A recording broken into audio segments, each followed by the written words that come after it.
Hi everyone, just popping in real quick to say Happy New Year! Hopefully everyone had a wonderful year, and let's make the most out of this one. Welcome to my channel.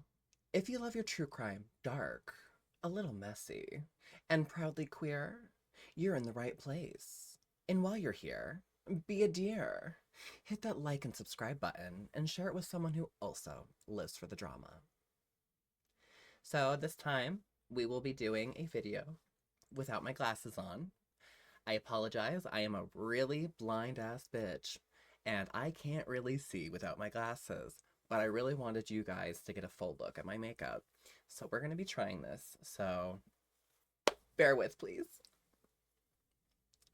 This is LGBT. Let's get back to talking. I'm Nico.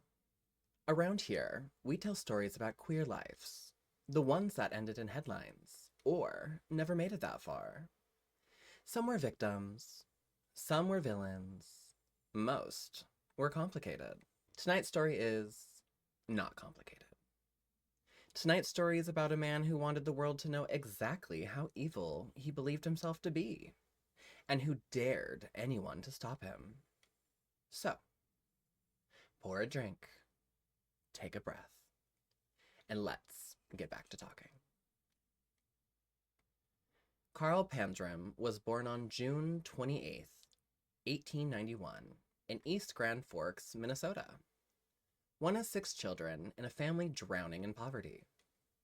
His father died when Carl was young, leaving his mother overwhelmed, under-resourced, and largely absent. What followed wasn't guidance or care, but neglect, long stretches of hunger, unsupervised days, and the quiet understanding that no one was coming to help. By the age of 8, Carl was already in trouble with the law. Not because he was violent, but because he was hungry. Carl's earliest arrests were for petty crimes: stealing food, breaking into barns and homes, vandalism, drunkenness, and running away. At 8 years old, Carl was arrested for stealing a cake, apples, and a revolver from a neighbor's house.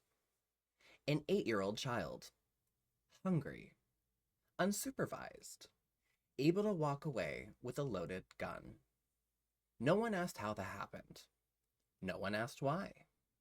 The courts didn't see a neglected child trying to survive. They saw a delinquent. And once that label was applied, it stuck. By the time Carl was 9, the state decided he no longer belonged to his family. He belonged to the system. Carl was sent to the Minnesota State Training School for Boys, a place advertised as reformative. In reality, it was a factory for trauma. The boys there were beaten for minor infractions, locked in isolation, publicly humiliated. But discipline wasn't the worst part. Carl was repeatedly sexually assaulted by older boys and staff. Sometimes as punishment. Sometimes simply because they could. This wasn't whispered abuse. It was routine.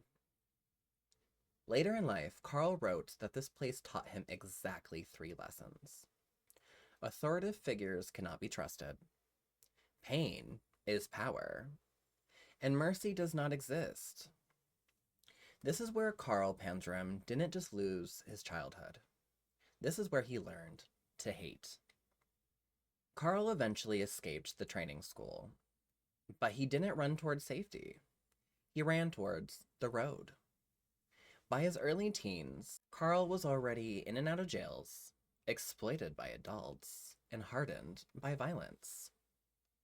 Each arrest brought harsher punishment. Each punishment deepened his rage. The system that claimed it was correcting him only sharpened him. By adulthood, Carl Panzram had made a vow, not to survive, not to heal, but to destroy. He would hurt as many people as possible, not for money, not for pleasure, but because he hated humanity itself. Panzram later claimed responsibility for 21 murders, over 1,000 sexual assaults on men and boys, and thousands of burglaries and arsons. Most of these claims cannot be verified, but some can.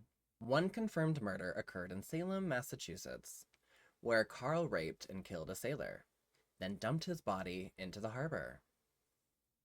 Other likely victims were working-class men, sailors, and migrant laborers, people whose disappearances barely registered, men without families to search for them, boys institutionalized in the same systems that had already failed Carl. Their names are mostly lost, but they mattered. In 1928, Carl was arrested again, this time for burglary. But instead of denying his crimes, he confessed. Loudly. Graphically. Without remorse. While incarcerated, Carl wrote a full autobiography detailing his life and crimes. He gave it to a prison guard named Henry Lesser, one of the only people who ever treated him with basic human dignity. That kindness didn't change Carl, but it preserved his words. Carl Panzram never expressed guilt. He was angry he hadn't killed more people. He once wrote, "If I had it my way, I would have every human being on Earth killed." When sentenced to death in 1930, Carl was thrilled. His final words before execution were, "Hurry it up, you hoiser bastard! I could kill a dozen men while you're screwing around." And with that, Carl Panzram left the world exactly as he lived in it, defiant, unrepentant, and full of hate.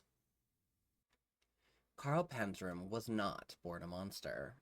He was forged by poverty, by abuse, and by institutions that brutalized children and called it discipline.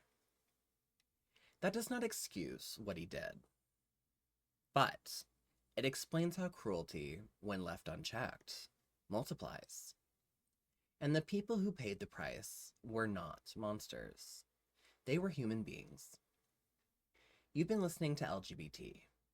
I'm Nico, your host, your narrator, your slightly too interested gay friend with a microphone. And every week, we dig into queer lives brushed out of the margins, the victims, the villains, and the beautifully complicated who live in between. If you liked tonight's story, go ahead and follow, subscribe, and leave a comment, or just whisper sweet nothings into the void. I hear everything. Until next time, pour a drink, take a breath. Let's get back to talking.